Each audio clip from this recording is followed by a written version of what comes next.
இதுவரை வகுப்பில் இணைந்து கொண்டிருக்கின்ற சகல மாணவர்களையும் மாணவிகளையும் அன்போடு ஒப்புக்கொள் வரவேற்றுக் கொள்கின்றேன். அனைவருக்கும் இனிய இரவு நேர வந்தனங்கள். அஸ்ஸலாமு அலைக்கும். வணக்கம்.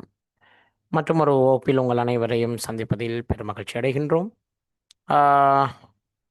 ஹஸ்னி, ஹாலா மற்றும் ஜீபா ஃபாத்தின், ஷஹ்மா ஷமீம், இல்மா மற்றும் ஷஹ்மா, லியா மரியம் அவர்களோடு சுஹா மற்றும் ஹிமா, அகமட் மற்றும் ஜஹ்ரானி,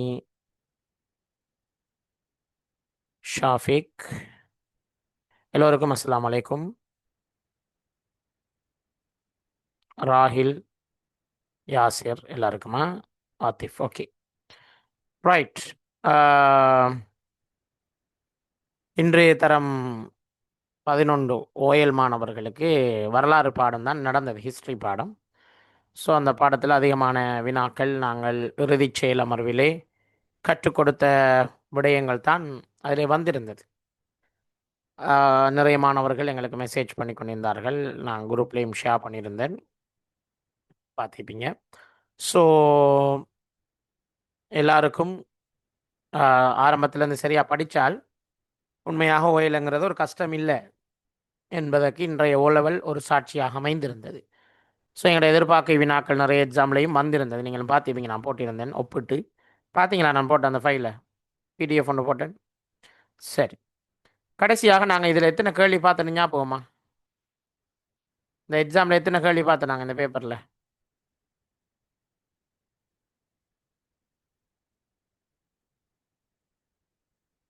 4.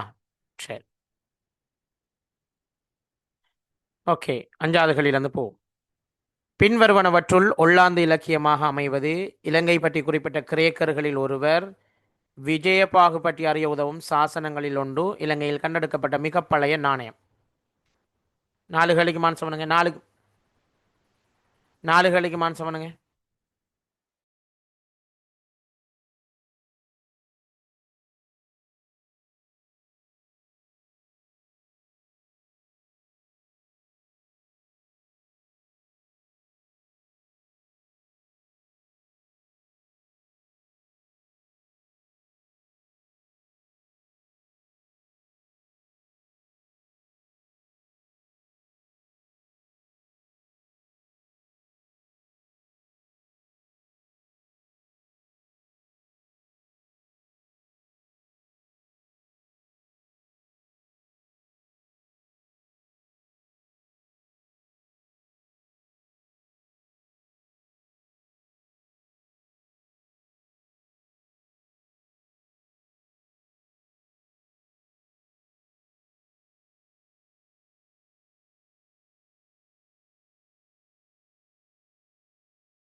ஓகே,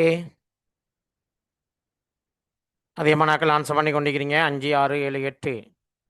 நீங்கள் விடையை டைப் பண்ண தேவையில்லையே. நீங்கள் எத்தனையாவது ஆப்ஷன் போட்டால் போதும். எல்லாரும் எனக்கிட்ட விடையெல்லாம் டைப் பண்ணிக்கிறீங்க. சில ஆட்கள் தேவையில்லை.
ரைட், விடையை பார்க்கலாம். சரி, பார்த்துக்கொள்ளுங்க. ஒல்லாந்து இலக்கிய மூலாதாரமாக அமைவது எது? அன்றைய இலங்கை என்பது ராபர்ட் நாக்ஸினால் எழுதப்பட்டது. ஸோ அது பிரித்தானிய கிரேக்க சாரி இங்கிலாந்து மூலாதாரம். பௌத்த ராச்சியம் என்பது பாகியந்தேயரால் எழுதப்பட்டது. ஸோ அதுவும் வராது. ரிபைரோ போர்த்துக்கல் நாட்டைச் சேர்ந்தவர், அதுவும் வராது. ஆகவே போல்டியஸ் தான் உள்ள அந்த நாட்டைச் சேர்ந்தவர். ரைட், அடுத்த கேள்வி. இலங்கை பற்றி குறிப்பிட்ட கிரேக்கர்களில் ஒருவர் யார் என்று கேட்கப்பட்டுள்ளது. இப்னு பதூதா அரேபியர், ஸோ வராது. ரிபைரோ வராது, போர்த்துக்கல். மார்க்கோ போலோ வராது, மெகஸ்தனிஸ்.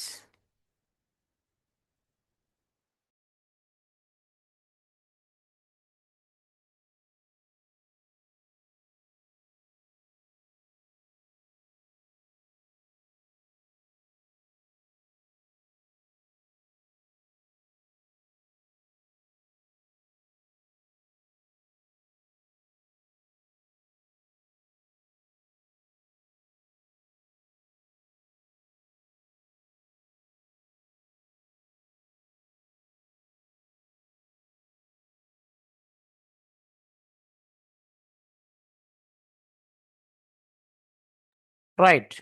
அப்போ முதலாம் விஜய பாகுபட்டி அறிய உதவும் சாசனங்களில் ஒன்று எது என்று கேட்கப்பட்டுள்ளது. கல்பொத்த கல்வெட்டு வராது, அது கீர்த்திஸ்ரீ நிசங்க மல்லனால் பொறிப்பிக்கப்பட்டது. பதுளை தூண்கள் வெட்டு வராது, அது மூன்றாம் உதயன் அல்லது நான்காம் உதயனினால் பொறிப்பிக்கப்பட்டது. வள்ளிபுரம் பொற்சாசனம் அது வசப்பனினால் பொறிப்பிக்கப்பட்டது. ஆகவே பனாக்கடு வசப்பேடு தான் சரியான பதில். பனாக்கடு வசப்பேடு தான் சரியான பதில். எட்டாவது கேள்வி. இலங்கையில் கண்டெடுக்கப்பட்ட மிக பழைய நாணயம் எதுன்னு கேட்கப்பட்டது. சேது, தம்பமச, அக்க, எல்லாம் பில, ககப்பன என்பதுதான் சரியான பதில். நீங்கள் மார்க் பண்ணிக்கொள்ளுங்க விடைகளை. சரி,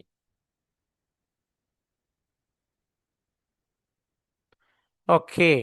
இப்போ நாங்கள் 9, 10, 11, 12 ஆன்சர் பண்ணுங்க.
அரைவாசி பேர் தான் ஆன்சர் பண்ணிக்கிறீங்க. 38 பேர் இது வரைக்கும் ஆன்சர் பண்ணிக்கிறீங்க. மெட்டாக்கள் ஆன்சர் பண்ணாம இருக்கிறீங்க. என்னது?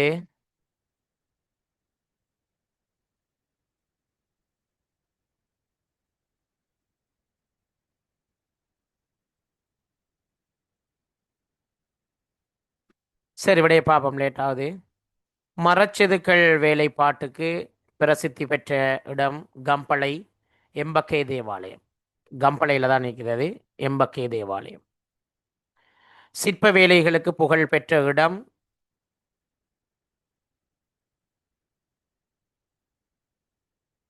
இசுருமுனிய விகாரை.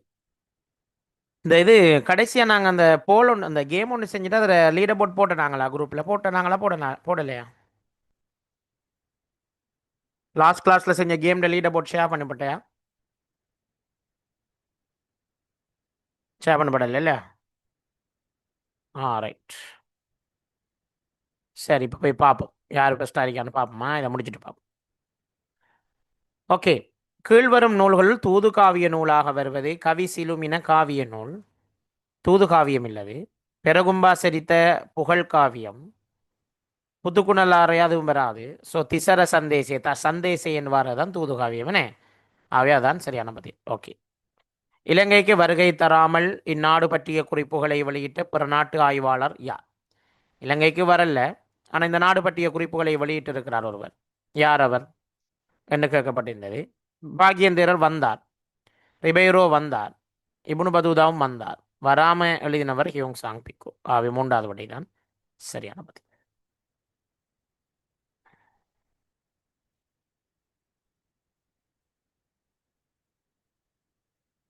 ஓகே. 13 14 முடிச்சுடுவோமா? 14 நிப்பாட்டி வைப்போம். அடுத்த பக்கம் புதுசாக ஸ்டார்ட் பண்ணுவோம். 13 14 குயிக் ஆன்சர் பண்ணுங்க. ஒன்றுக்கு ஆன்சர் பண்ணுங்க. 13 14.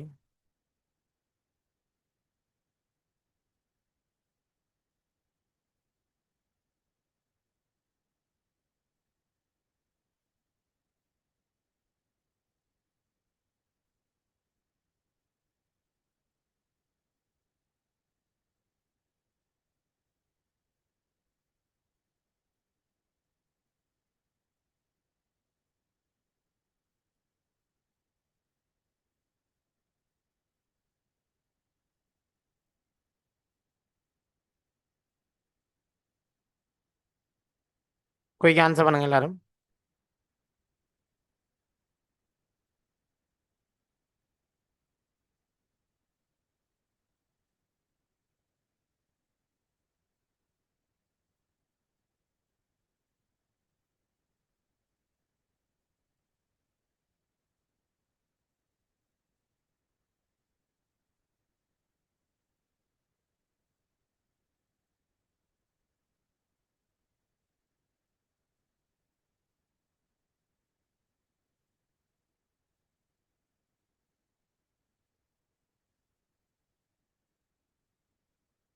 குயிக்கா எல்லாரும் ஆன்சர் பண்ணணும்.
ரைட். விடைய பார்க்கலாம். 13 14 2 கேள்விகள். அருட்தந்தை ஃபர்னாவோடி குவேரஸ் எழுதிய temporal and spiritual conquest of Ceylon என்பதுதான் அந்த புத்தகத்தினுடைய பெயர். அது எந்த நாட்டு இலக்கிய மூலாதாரம் அப்படின்னு கேட்கப்பட்டிருந்தது.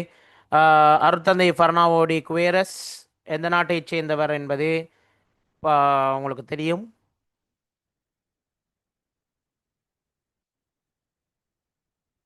ஒல்லாந்து இல்லையா? ம்.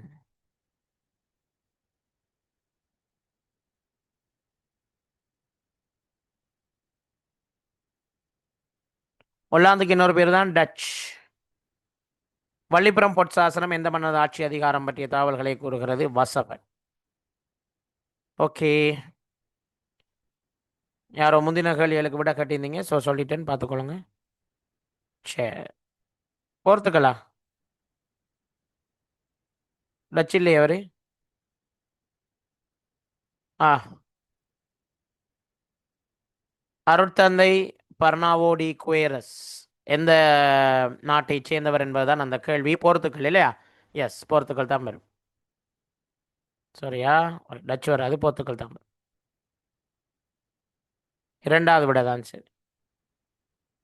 போர்த்துக்கல் தான் சரி. ரைட். அருட்தந்தை பர்னாவோ குவேரஸ் போர்த்துக்கல் நாட்டைச் சேர்ந்தவர். ஓகே. நான் போர்த்துக்கல்னு தான் சொல்லும்னு பார்த்துட்டேன். நீங்கள் நிறைய பேர் மூணாவது விடையை சொல்லியிருந்தீங்க, அப்புறம் நானும் கன்ஃபியூஸ் ஆகிட்டேன். ஓகே, சரி. 14 கேள்விகள் பார்த்துருக்குறோம், ஞாபகம் வச்சுக்கொள்ளுங்களா? ஓகே.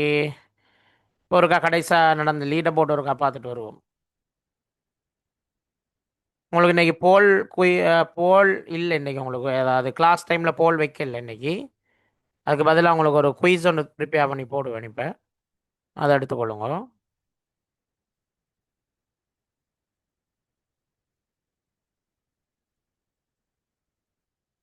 ஓகே.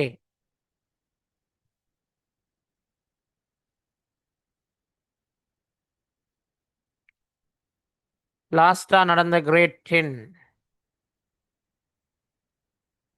கிளாஸில் லீடர் போர்ட். நஹீக் முதலாம் இடம், ஹம்தா இரண்டாம் இடம், அஸ்மத் சாரா மூன்றாம் இடம், ஐஷா ராஃபி நாலாம் இடம், சாரா ஆறாம் இடம், ரீஹா ஏழாம் இடம், சுஹா எட்டாம் இடம், அனா ரீம் 9, அபிஷுவா 10, ஆஸ் 11, ஆயிஷா 12, ஃபக்ரா 13, அர்க்கம் 14, ஆயிஷா 15, சமி 16, மீண்டும் ஒரு முறை ஃபக்ரா 17, அஹ்னா ஃபென்னான்சப் 18, இல்மா 19, ஹாலிக் 20.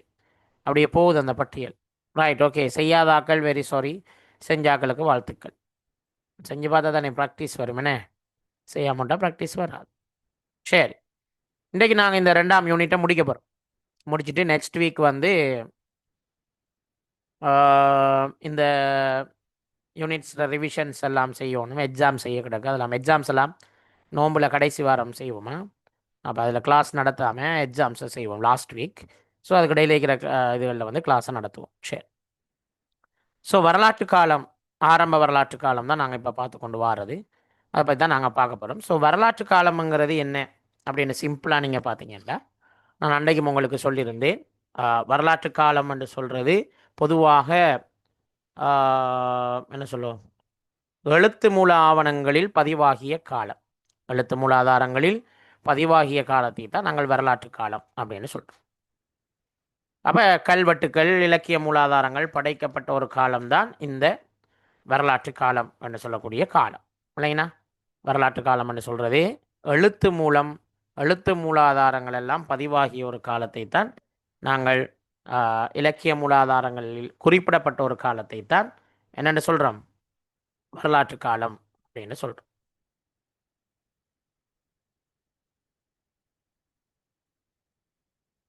ரைட்.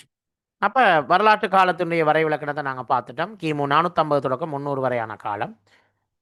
எழுத்தாவணங்கள் கிடைக்கப்பட்ட காலம், இலக்கிய மூலாதாரங்கள் விவரிக்கப்படும் பண்டைய காலம் அப்படின்னு பார்த்தோம்.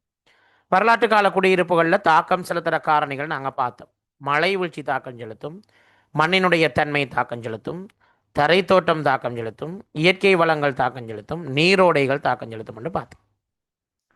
ரைட். ஆரம்ப வரலாற்று காலத்தில் மக்கள் அதிகமாக உலர் வலயத்தில் தான் குடியேறினாங்க. அதுக்கு என்ன காரணம் என்று நாங்கள் படித்தோம். ஞாபகமிக்கா? சொல்லுங்க பாப்போம். உலர் வலயத்தில் குடியிருப்புகள் அதிகம் இடம்பெற்றதுக்கு என்ன காரணம்?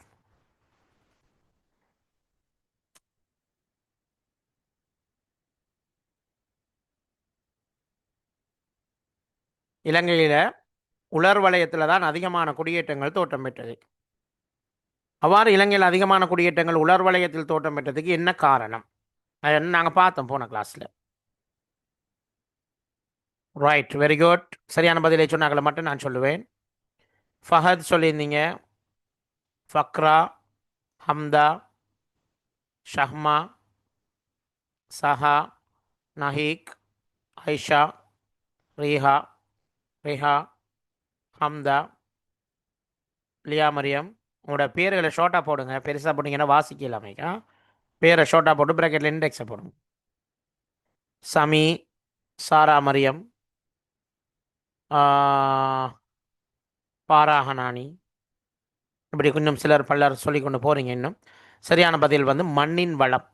உலர் வலயத்தில் நான் ஏற்கனவே உங்களுக்கு சொன்னேன், இந்த வண்டல் மண் காணப்பட்டது, நல்ல வளமான வண்டல் மண் காணப்பட்டது தான் உலர் வலயத்தில் அதிகம் குடியேற்றங்கள் இடம்பெறதுக்கான பிரதான காரணி அப்படிங்கிறத நாங்கள் பார்க்கலாம். சரியோ?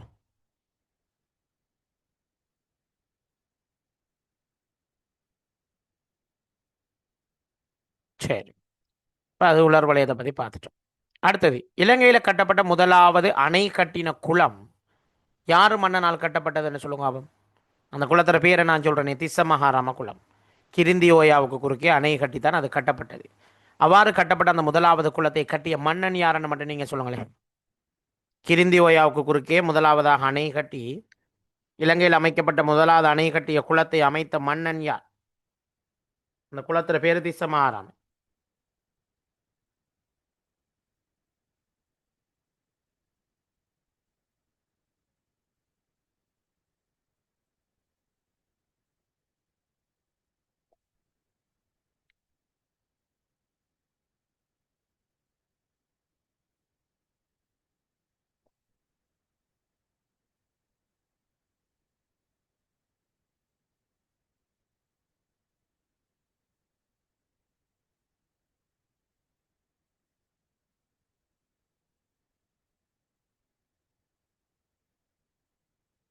ரைட், அதிகமானாக்கள் சரியான பதிலை சொல்லிட்டீங்க. வேகமாக பதில் சொன்னது யார் அப்படின்னு சொல்லி பார்க்கலாம்.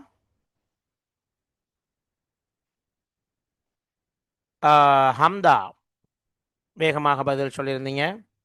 ஃபக்ரா மற்றும் ரீஹா, அனாரீம், அஹ்னஃப், இல்மா, ஆயிஷா மனால், சாரா மரியம், நஹீக், ரிஹா, சுஹா, அஹ்னஃப், அன்சஃப், ரிஷா, மனால், சஹா ஆகியோர் வேகமாக பதில் சொல்லியிருந்தீங்க. மற்ற எல்லாருமே சரியான பதிலை தான் சொல்லியிருக்கிறீங்க. வாழ்த்துக்கள். இளநாக மன்னன் என்பதுதான் சரியான பதில். இளநாக மன்னனுடைய ஆட்சி காலத்தில் தான் கிறிஸ்துவுக்கு பின் 1ஆம் நூற்றாண்டிலே அவ்வாறான குளங்கள் கட்டப்பட்டது. அந்த குளங்கள்ல அணைகள் காணப்பட்டது. ஸோ அணையை குறிப்பதற்கு இதெல்லாம் படிச்சதை தான் மீட்டிட்டு இருக்கேமா, படிச்சதை தான் மீட்டிட்டு இருக்கேன், புதுசாக படிக்க வேண்டியது. அணையை குறிப்பதற்கு குருநாகல் மாவட்டத்திலே கனேகந்த விகாரை, கல்லண விகாரை கல்வெட்டுகளில் ஒரு சொல் காணப்பட்டது. அணையை குறிப்பதற்கு, அணைகளை குறிப்பதற்கு ஒரு சொல் பயன்படுத்தப்பட்டிருந்தது.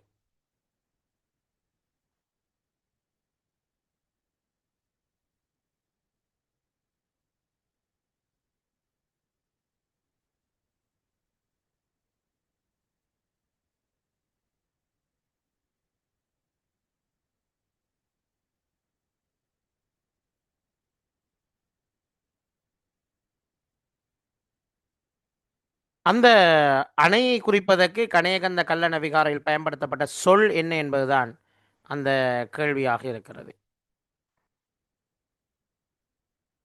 அணையை குறிப்பதற்கு பயன்படுத்தப்பட்ட சொல், அணை கட்ட குறிக்கிறதுக்கு பயன்படுத்தப்பட்ட சொல்.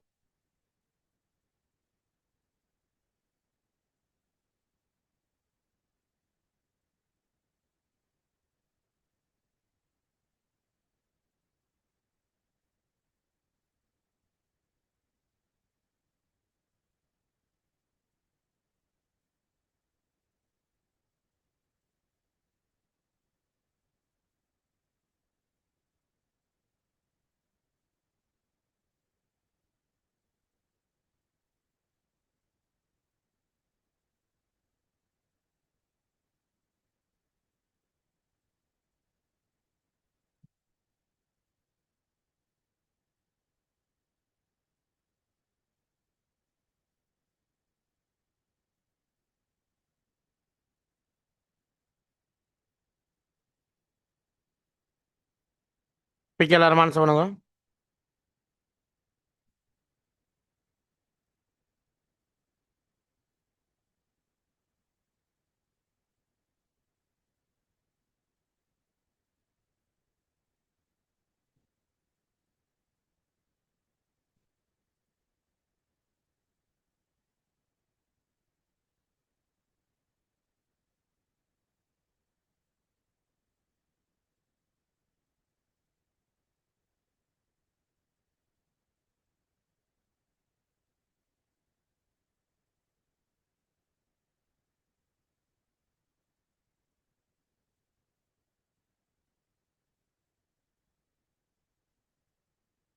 ரைட்.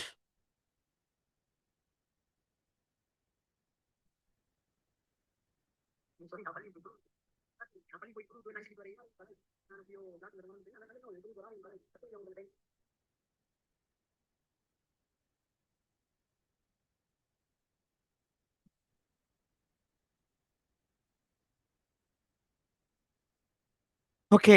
கனேகந்த கல்லண விகாரையில் காணப்படுகின்ற அணைக்கட்டை குறிக்கின்ற சொல் அவரண என்ற சொல். அந்த சொல்லை வேகமாக சொன்னது ஷஹ்மா மற்றும் ஆயிஷா மனால், ஹம்தா மற்றும் சஹ்மா, இல்மா மற்றும் அனா ரீம், நஹீக் சாரா மரியம் ஆயிஷா, அவர்களைத் தொடர்ந்து ஜைனப் ரிஷா, சுஹா, ஃபக்ரா தாஹிர், ஃபாரா ஹனானி, அஸா,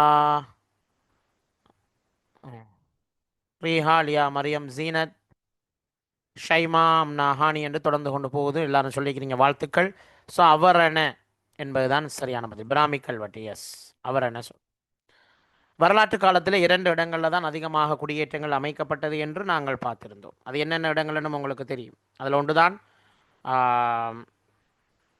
வரலாற்று காலத்தில் நதிக்கரை பிரதேசங்களிலே, நதி பள்ளத்தாக்குகளிலும் கழிமுகங்களிலும் விவசாயம் செழிப்புற்று காணப்பட்டது அப்படிங்கிறத நாங்கள் பார்க்கலாம். இல்லைண்ணா, விவசாயம் செழிப்புட்டு காணப்பட்டதை நாங்கள் பார்க்கலாம். அப்போ ஒன்று நதி பள்ளத்தாக்கு, இரண்டாவது கழிமுகம். நதி பள்ளத்தாக்கு என்ன நான் உங்களுக்கு அன்றைக்கு சொன்னேன். நதி பெருக்கெடுத்து இருபுறமும் நீரால் நிரம்புகின்ற நேரம் ஏற்படுவது தான் நதி பள்ளத்தாக்கு. அடுத்தது வெள்ள நீர் கொண்டு வரப்படுகின்ற போது அது படிய விடுகின்ற அந்த வண்டல்கள் சேர்ந்தது தான் கழிமுகம். ஸோ இந்த 2 விடயங்களையும் ஞாபகத்தில் வைத்துக்கொள்ளுங்க. சரியா?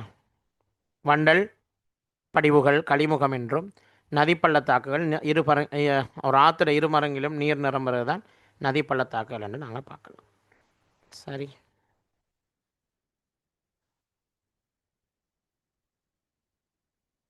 டெல்டான்னு சொல்கிற அதான் டெல்டா.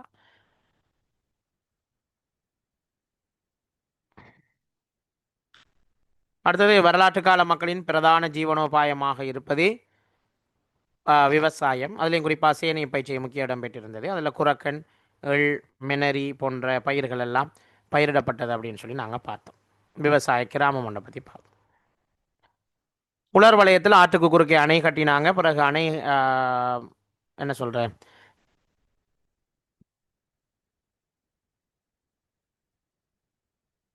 அடுத்தது வெள்ளம்பராம் அணை கட்டினாங்க. அப்புறம் கால்வாய்கள் வெட்டினாங்க, குளங்கள் அமைத்தாங்க.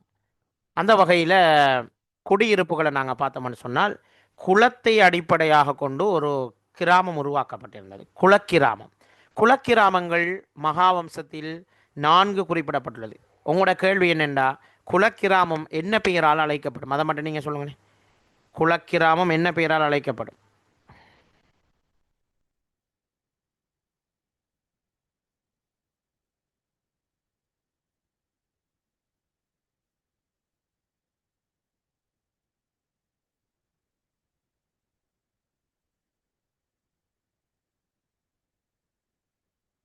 குளக்கிராமங்கள் என்ன பெயரால் அழைக்கப்படும்?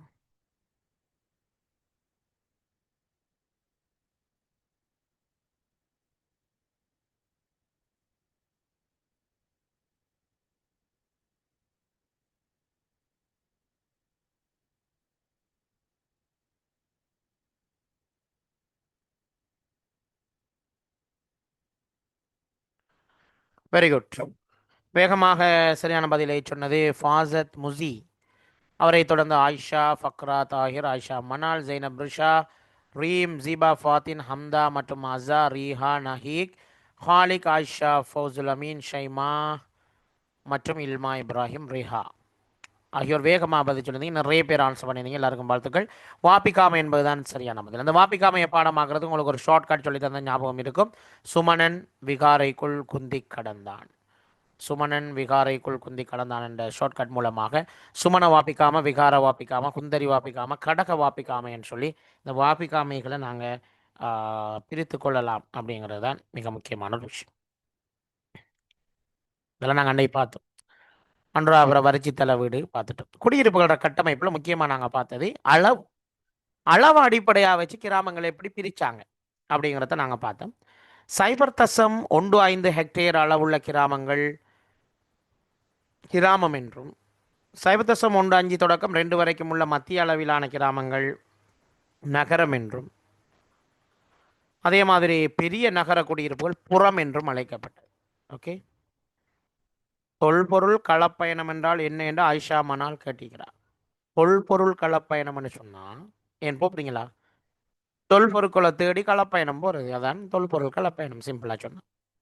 சிகிரியாவுக்கு போகிறது, பொல்நறுவைக்கு போகிறது, இது தொல்பொருள் களப்பயணம். Okay, right. அப்போ இவ்வாறு பிரிக்கலாம். கிராமம், நகரம், புறம் என்று பிரிக்கலாம். பொதுவாக கிராமத்தில் 5 தொடக்கம் 6 குடும்பங்கள் வாழும். பெரிய கிராமத்தில் 30 குடும்பங்கள் வாழக்கூடியதாக இருந்தது. இலங்கையில் 35,000 பேர் வாழ்ந்த ஒரு நகரம், பெருநகரம், ஒரு புறம் இருந்திருக்கிறது. அதுதான் மாகமே.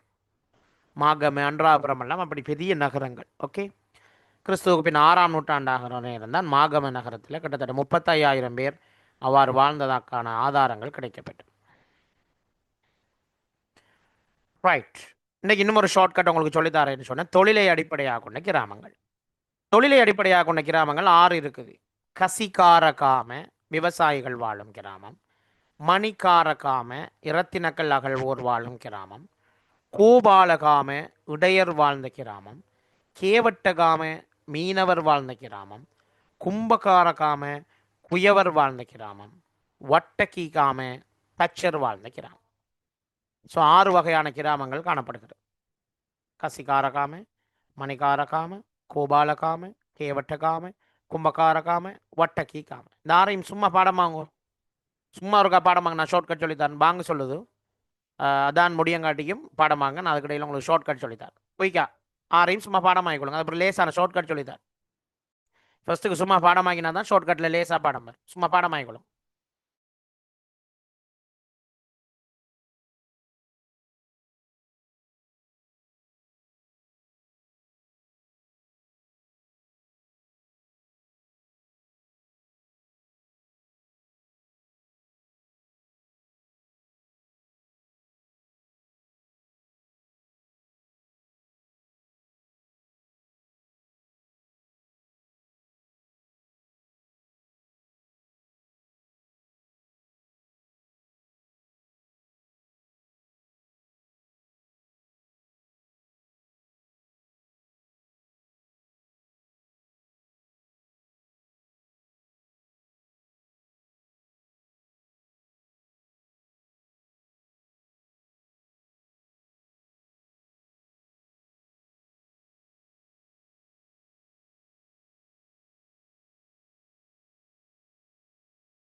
ரைட்.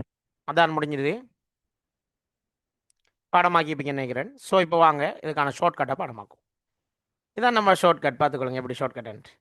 காசுக்கார விவசாயி மணிரத்தினம் கோபால இடையரின் வீட்டில் தச்சன் அடித்த வட்ட மேசையில் கேவட்ட மீனை கும்பமாக உண்டு குவித்தார். இதான் நம்ம ஷார்ட்கட். அப்ப காசிக்கார விவசாயி, கசிகாரகாம விவசாயிகள் வாழ்ந்த கிராமம். மணி ரத்தினம், மணிக்காரகாம ரத்தினக்கல் அகழ்வோர் வாழும் கிராமம். கோபால இடையர், கோபாலகாம இடையர்கள் வாழும் கிராமம். தச்ச நடித்த வட்ட மேசையில் வட்ட கீக்காம தச்சர்கள் வாழ்ந்த கிராமம். கேவட்ட மீனை கேவட்டகாம மீனவர்கள் வாழ்ந்த கிராமம். கும்பமாக குவித்தான், கும்பகாரகாம குயவர்கள் வாழ்ந்த கிராமம். ஸோ அந்த காசுக்கார விவசாயி மணிரத்தினம் என்ன குந்திட்டிக்காரு, கோபால இடையர் அவர் ஆடலாம் மீதி நரிக்காரு, காசுக்கார விவசாயி காசு வச்சிக்காரு, விவசாயி மண்வட்டி வச்சிக்காரு. ஸோ காசுக்கார விவசாயி மணிரத்தினம் கோபால இடையர் வீட்டில் தச்ச நடித்த வட்ட மேசையில் நரிக்கிற கேவட்ட மீனை கும்பமாக உண்டு குவித்தார். படம் வந்துட்டா. காசுக்கார விவசாயி மணிரத்தினம் கோபால இடையரின் வீட்டில் தச்சன் அடித்த வட்ட மேசையில் கேவட்ட மீனை கும்பமாக உண்டு குவித்தார். படமாயிட்டா.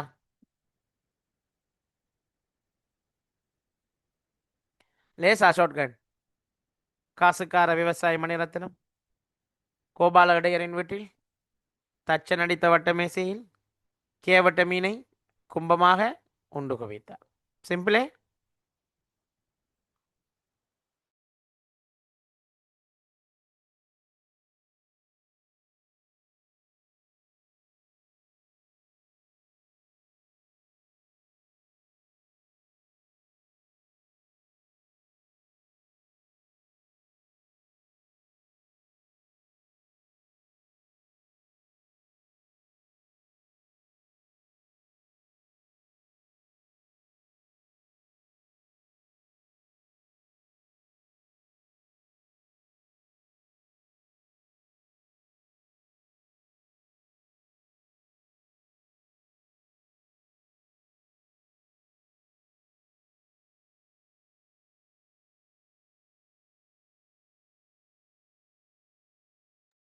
ஓகே, ஷார்ட்கட் எப்படி இருக்குன்னு கேட்டிருந்தேன். ஈஸியாக இருக்கா? அப்போ நீங்கள் சும்மா பாடமாக்கினா பாடம் வரும். ஆனால் சும்மா பாடமாக்கினாலும் பாடம் இருந்தான். ஆனால் ஒரு இஷ்யூ என்ன,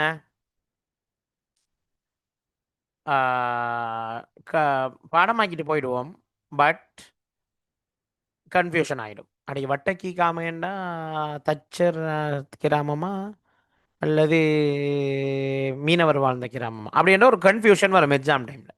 அது வராமல் இருக்கணும்னா ஷார்ட்கட்லாம் பாடமாக்கும். காசிக்கார விவசாயி மணிரத்தினம் கோபால இடையரின் வீட்டில் தச்சனடித்த வட்டமேசையில் கேவட்ட மீனை கும்பமாக உண்டு குவித்தான். ஸோ இதை திருப்பி திருப்பி சொல்லும்போது பாடம் வந்துடும்.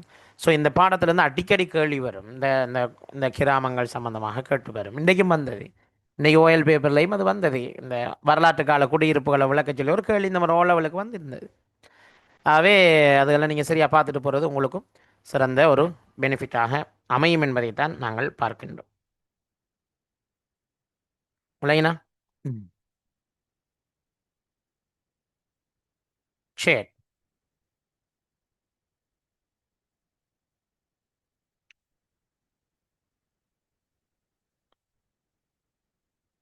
இதான் கோபாலகாம இடையர்கள் வாழ்ந்த கிராமம். கசிகாரகாம விவசாயிகள் வாழ்ந்த கிராமம். மணிக்காரகாம ரத்தினக்கல் அகழ்வோர் வாழும் கிராமம்.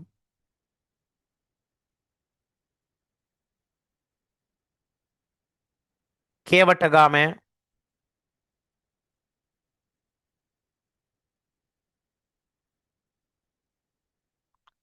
மீனவர்கள் வாழ்ந்த கிராமம். கும்பகாரகாம குயவர்கள் வாழ்ந்த கிராமம். வட்டக்கீகாம தச்சர்கள் வாழ்ந்த கிராமம். ஸோ இவ்வாறு கிராமங்களை நாங்கள் பல வகையாக வகைப்படுத்தி கொண்டு போகலாம். காரண காரியத்தின் அடிப்படையில் அமைந்த கிராமங்கள் கொஞ்சம் இருக்குது. அதை நாம் அன்றைக்கு பார்த்தோம். பட்டாணகாமம் என்றால் துறைமுக நகரம், நியம்கம் என்றால் வர்த்தக நகரம், ஒலக்கம் என்றால் மக்களால் கைவிடப்பட்ட கிராமம். ஸோ இதுக்கும் ஒரு ஷார்ட்கட் உங்களுக்கு சொல்லி தந்தேன். காரண காரியத்தினால் கைவிடப்பட்ட உலக மக்களுக்கு பட்டாண துறைமுகத்தில் நியாயமாக வர்த்தகம் செய். காரண காரியத்தினால் கைவிடப்பட்ட மக்களுக்கு பட்டாண துறைமுகத்தில் நியாயமாக வர்த்தகம் செய் என்று ஒரு வினாவை நாங்கள் உங்களுக்கு போட்டிருந்தோம். ஸோ அந்த அடிப்படையில் ஒரு ஒரு ஷார்ட்கட் சொல்லி தந்திருந்தோம். காரண காரியத்தில் கைவிடப்பட்ட உலக மக்களுக்கு பட்டாண துறைமுகத்தில் நியாயமாக வர்த்தகம் செய். அதுதான் அதில் போடப்பட்ட அந்த ஷார்ட்கட். ஸோ காரண காரியத்தினால் உருவான கிராமம் கைவிடப்பட்டது.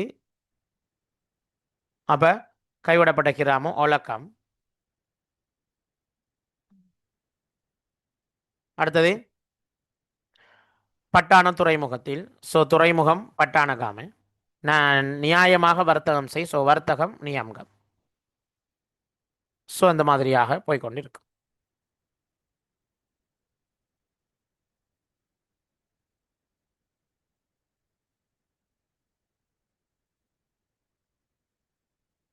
அதே மாதிரி வேலியிட்டு பாதுகாக்கப்பட்ட கிராமங்கள் பரிகித்தகமை என்றும் வேலியிட்டு பாதுகாக்கப்படாதது அபரிகித்தகமை என்றும் நாங்கள் பார்த்தோம். வேலியிட்டு பாதுகாக்கப்பட்டா அது பரிகித்தகமை, வேலியிட்டு பாதுகாக்கப்படலேண்டா அது அபரிகித்தகமை அப்படின்னு சொல்லி நாங்கள் பார்த்தோம். ஸோ அவ்வாறும் நாங்கள் வகைப்படுத்தி கொண்டு போகலாம்ங்கிறது தான் மிக முக்கியமான ஒரு விஷயம். பெரிய நகர குடியேற்றம் புறம் என்று அழைக்கப்பட்டது. பெரிய நகர குடியேற்றம் தான் புறம் என்று அழைக்கப்பட்டது. கிறிஸ்துவுக்கு முன் 250ஆம் ஆண்டில் பிராமி கல்வெட்டுகளில் இந்த புறம் என்கின்ற சொல் காணப்பட்டதுங்கிறதுக்கான ஆதாரம் தான் இது. புறக்கமத்தை என்கின்ற பதவி. புறக்கமத்தை என்றால் கட்டடக் கலைஞன், வாஸ்து கலைஞன் என்று அழைக்கப்பட்டார். பெரிய புறங்களில் கட்டடக் கலைஞர்களை குறிப்பதற்கு புறக்கமத்தை என்கின்ற பெயர் காணப்பட்டிருக்கு. புறக்கமத்தை. அதே மாதிரி முதலாம் விஜயபாகு மன்னனுடைய பனாக்கடு வசப்பாட்டிலே நொறுபுறம் என்று அழைக்கப்படுவது அனுராதபுரம். நொறுபுறம் என்று அழைக்கப்படுவது அனுராதபுரம். ஸோ அனுராதபுரமும் ஒரு சிறந்த ஒரு புறமாக இருந்திருக்கிறது. அதனால தான் அதுக்கு புறம் இப்பயும் பெயர் அனுராதபுரம். அதுதான் பழைய பேர் நொறுபுறம் என்று அழைக்கப்பட்டிருக்கு. ஓகே,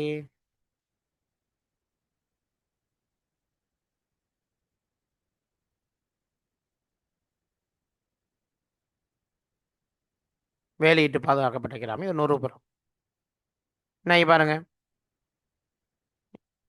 எப்படி கிருந்தி ஓயாவுக்கு பக்கத்தில் குடியிருப்புகள் பரவி காணப்படுதுன்னு பாருங்க. இது கிராம குடியிருப்பு, நகர குடியிருப்பு, புறம். பாருங்க வித்தியாசத்தை. கிராமம், நகரம், புறம்.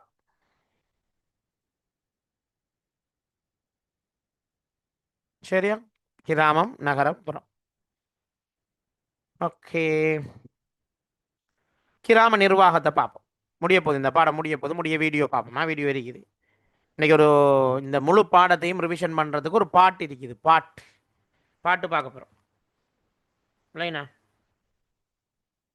பாட்டுண்டு பார்க்க போகின்றோம். முழு பாடத்தையும் ரிவிஷன் பண்ணுற மாதிரி, முழு பாடத்தையும் ரிவிஷன் பண்ணுற மாதிரி ஒரு பாட்டொன்று நாங்கள் பார்க்க போகின்றோம் இல்லைங்கண்ணா? Right, okay. குடும்பத் தலைவன் குருகபதி என்று அழைக்கப்பட்டான். படமாய் கொடுங்க.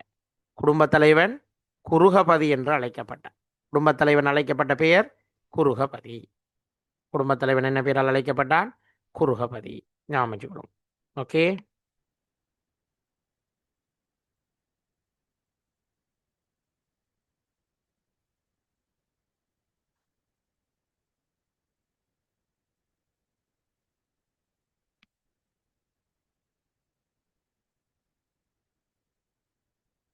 படமாய் கொடுங்க. குடும்பத் தலைவன் குருகபதி. கிராம தலைவன் காமிக்க. கிராம தலைவன் காமிக்க. இந்த குடும்ப தலைவனுக்கு பல பெயர்கள் இருக்குது. குடும்ப தலைவனுக்கு பல பெயர்கள் இருக்குது. அதுல ஒன்றுதான் குருகபதி, கிருகபதி, கல்வெட்டுகளில் ககபதி என்று அழைக்கப்பட்டிருக்கிறார். ஸோ 3 பேர் அவருக்கு இருக்குது. அது அடுத்த 3ஆம் பாடத்தில் விரிவாக வருது. ஸோ இப்போதைக்கு நீங்கள் குருகபதியை மட்டும் பாடமாகி கொண்டாலும் போதும். குருகபதி, கிருகபதி, ககபதி என்று 3 பெயர்கள் அவர்களுக்கு காணப்பட்டதை நாங்கள் பார்க்கலாம். குருகபதி, கிருகபதி, ககபதி அப்படின்னு சொல்லக்கூடிய 3 பெயர்கள் காணப்பட்டிருக்கிறது. ஒன்று குருகபதி, அடுத்தது கிருகபதி, அடுத்தது ககபதி. குருகபதி, கிருகபதி, ககபதின்னு சொல்லி 3 பெயர்கள் அவருக்கு காணப்பட்டதை நாங்கள் பார்க்கலாம். ஓகே, குருகபதி என்றால் குடும்பத் தலைவன், கிருகபதி என்றாலும் குடும்பத் தலைவன், ககபதி என்றாலும் குடும்பத் தலைவன் தானே. கிராம தலைவன் கமிக்க அல்லது கிராமிக்க என்ற பெயரால் அழைக்கப்பட்டார். கிராம தலைவன் கமிக்க அல்லது கிராமிக்க என்ற பெயரால் அழைக்கப்பட்டார். கிராம தலைவன் கமிக்க அல்லது கிராமிக்க என்ற பெயரால் அழைக்கப்பட்டதை நாங்கள் பார்க்கலாம்.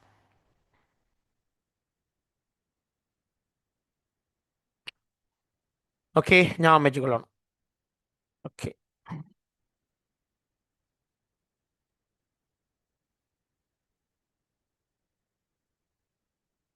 உங்களுக்கு 6வது கிளாஸுக்குரிய ரெக்கார்டிங் போடுபட்டதானே என்ன?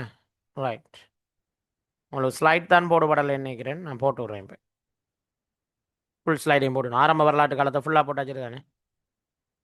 ஓகே, சரி. அப்போ கிராமத் தலைவன் கமிக்க அல்லது கிராமிக்க என்ற பெயரால் அழைக்கப்பட்டதையும், குடும்பத் தலைவர்கள் குருகபதி, கிருகபதி, ககபதி என்ற பெயரால் அழைக்கப்பட்டதையும் ஞாபகத்தில் வைத்துக் கொள்ளுங்க. சரியா? ரைட். 10 கிராமங்கள் சேர்ந்தால் அதுக்கு ஒரு தலைவன். 10 கிராமங்களையும் சேர்த்து அதுக்கு ஒரு தலைவன் இருந்தான். அவன் தான் தசகம் எத்தன் அழைக்கப்பட்டான். தசகம் எத்தன், அதை ஞாபகம் வச்சுக்கொள்ளுங்க. தசகம் எத்தன், தசகம் எத்தன் என்று அழைக்கப்பட்டவன் யாரு? கிராம தலைவன். ஓகே, இந்த 10 கிராம தலைவன் தசகம் எத்தன், இந்த சொல்ல பாடமாய்க்கணும். தசகம் எத்தன் 10 கிராம தலைவன். மாத்தளை மாவட்டத்தில் தம்புள்ளை பிரதேசத்தில் கழுதியப்பகுண விகாரை கல்வெட்டிலே அவ்வாறு பிக்குகளுக்கு மத்தியிலே தானம் வழங்குகின்ற ஒரு பிரச்சனை ஏற்பட்ட நேரம் இவர்கள் இந்த தசகமேத்தன் தான் அந்த பிரச்சனையை தீர்த்து வைத்ததாக ஒரு தகவல் காணப்படுகிறது. ஸோ இவ்வளவு தான் அந்த பாடத்தில் முக்கியமான விஷயங்கள். சரி, கடைசியாக இதோட முடியுதா? ரைட். ஆரம்ப வரலாற்று கால மக்கள் எதிர்நோக்கிய சவால்கள் என்ன, அந்த சவால்களை எப்படி வெற்றி கொண்டார்கள் அப்படிங்கிறத நாங்கள் பார்க்குற நேரம், ஆரம்ப வரலாற்று கால மக்கள் எதிர்நோக்கிய பிரதான சவால் என்ன? அதிகரித்த சனத்தொகை. சனத்தொகை அதிகரித்து கொண்டு போகுது. ஸோ அதுக்கேற்ப உணவை உற்பத்தி செய்யணும். எனவே அதிகமாக விவசாயம் செய்ய வேண்டிய தேவை அவர்களுக்கு ஏற்பட்டு, நீரை சேர்த்து வைப்பது அவர்களுக்கு ஒரு சவாலாக இருந்தது. அதை விநியோகிப்பது ஒரு சவாலாக இருந்தது. எனவேதான் வெள்ளம் வந்தால் அதனை கட்டுப்படுத்துவதும் அவர்களுக்கு சவாலாக இருந்தது. ஓகே, அப்போ இவ்வாறான பல சவால்களை அவர்கள் எதிர்கொண்டு வந்திருந்தார்கள். மழை நீரை சேமிப்பது ஒரு சவாலாக இருந்தது. எனவே இது எல்லா சவாலையும் தீர்த்தது ஒரே ஒரு விஷயத்தால தான். அது எப்படி என்று தெரியுமா? என்ன விஷயத்தால் தீர்த்தாங்கன்னு தெரியுமோ? அதுதான் அவர்கள் குளம் அமைத்தல், அணை கட்டி குளம் கட்டுதல் என்கின்ற அந்த அவர்களுடைய மெத்தட் ஊடாகத்தான் அவர்கள் அதிகமாக இந்த விடயங்களை தீர்த்து கொண்டார்கள் என்பதை நாங்கள் பார்க்கின்றோம். Okay, right. ஸோ இதுதான் அந்த பாடத்தில் நாங்கள் முக்கியமாக பார்க்க வேண்டிய விஷயங்கள் நான் நினைக்கிறேன். ஸோ எல்லா சவால்களையும் அவர்கள் வெற்றி கொண்டு வாழ்ந்தாங்க. ஸோ அவ்வளோதான் இந்த பாடம். பாடம் விளங்கிட்டா உங்களுக்கு? இந்த பாடம் நல்லம்மா 3 காலங்களும் படியாக படிச்சுட்டோமே. வரலாற்றுக்கு முற்பட்ட கால மனிதன் மண்டான, முன் வரலாற்று காலம் மண்டான, வரலாற்று காலம் மண்டானன்றதை ஃபுல்லாகவே படிச்சுட்டோம்.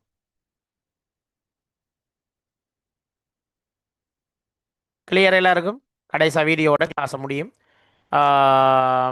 நெக்ஸ்ட் கிளாஸ் 3ஆம் பாடம் தொடங்குவோம். அதோட ரிவிஷன் செய்யும் கொண்டு போவோம். அடுத்தது என்னென்னு சொன்னால், இந்த பாடத்துக்குரிய எக்ஸாம்ஸ் எல்லாம் ரமதான் கடைசியில் நான் உங்களுக்கு செய்வேன்னா, இந்த மாதம் போட்டும் மார்ச் ஸ்டார்ட்டில் இந்த பாடத்துக்குரிய எக்ஸாம்ஸ் எல்லாம் செஞ்சு அந்த பெருநாள் விடுமுறை உங்களுக்கு வழங்குவோம். அதுக்கிடையில் 3ஆம் யூனிட்டே நாங்கள் படிக்க தொடங்குவோம். 3ஆம் யூனிட் பெரிய ஒரு யூனிட். ஒவ்வொரு மன்னர்களை பற்றியும் தனித்தனியாக ஒவ்வொரு நாள் படிக்கணும். ஸோ 5 மன்னர்களை பற்றின வரலாறு விரிவாக நாங்கள் பார்க்கணும். அதே மாதிரி இன்னும் சில பகுதிகள் அதில் இருக்குது. ஸோ எல்லாம் ஒரு 6-7 கிளாஸ் தேவைப்படும்.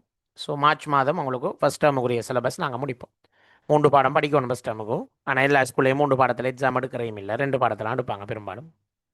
நாம் முந்தி தான் போகிறோம் எப்படி பார்த்தாலும். சரியா? ரைட்.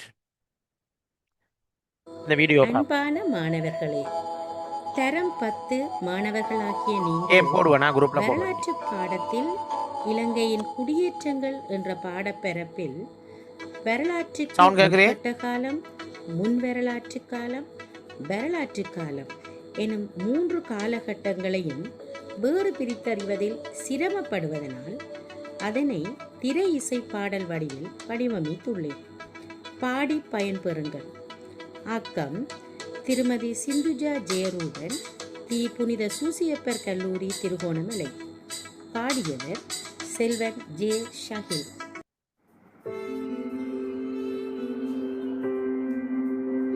சவுண்ட் கேட்குதா இல்லையா பிள்ளைகள்?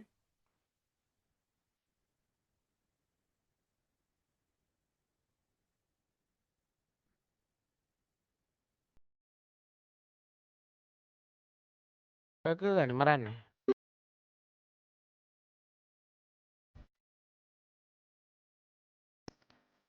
பிழைத்தோசின் காலத்திலே புதையுண்டு போனாய் நீ, புகையிலும் வெட்ட வெளியிலும் அலைந்திருந்தாயே, கூட்டமாக வேட்டையாடி வாழ்ந்திருந்தாயே, புகைகளில் சடலங்களை புதைத்திருந்தாயே, காட்டுப்பல விதைகளை நீ சுட்டுண்டாயே, நத்தைகளை உப்பிலிட்டு சுவையுணர்ந்தாயே, காலமே காலமே நீ வரலாற்றுக்கு முற்பட்ட காலமே நீ, வாழ்க காலமே காலமே நீ வரலாற்றுக்கு முற்பட்ட காலமே நீ, வாழ்கவே.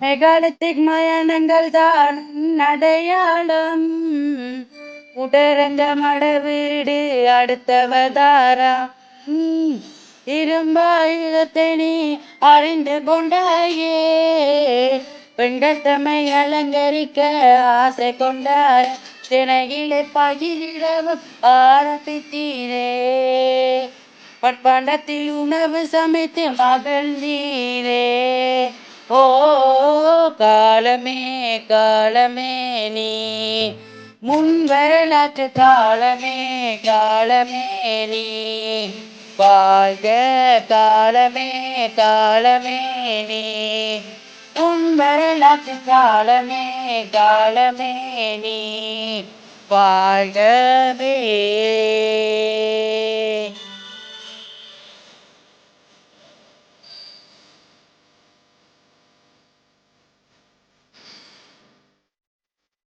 நீ நீங்கிடும் காலம்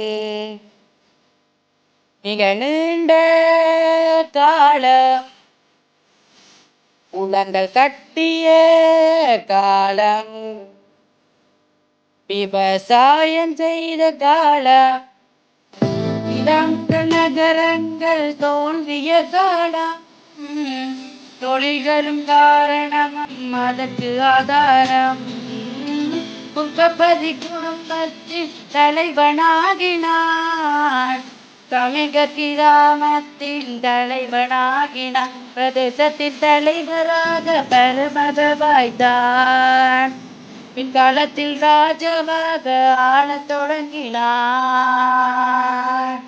காலமே காலமே நீ வரலாற்று காலமே காலமே நீ, வாழ்க காலமே காலமே நீ வரலாற்று காலமே காலமே நீ, வாழ்கவே.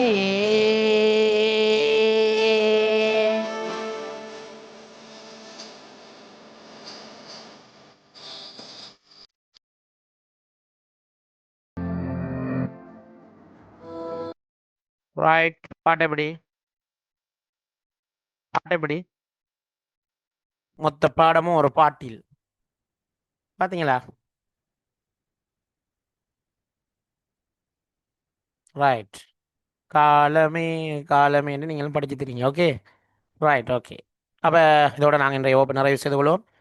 இன்னும் சொட்டு நேரத்தில் உங்களுக்கான கேம் தயாராகி உங்களுக்கான குரூப்பில் ஷேர் பண்ணுவோம். பார்த்துக்கொள்ளுங்க, கேமை செய்யுங்க கட்டாயம். இன்றைக்கி போல் இல்லைன்னு சொல்லிட்டு என்ன படித்து முடிச்சிட்டோம் ஏற்கனவே போல் எல்லாம். ஸோ இதோட 2வது யூனிட் தமாம் முடிச்சிட்டோமா. இனி 3வது யூனிட்டில் உங்களை சந்திப்போம். அதுவரை உங்களிடம் விடை பெற்றுக் கொள்கின்றேன். அஸ்ஸலாமு அலைக்கும், வணக்கம், குட் நைட், குட் பாய்.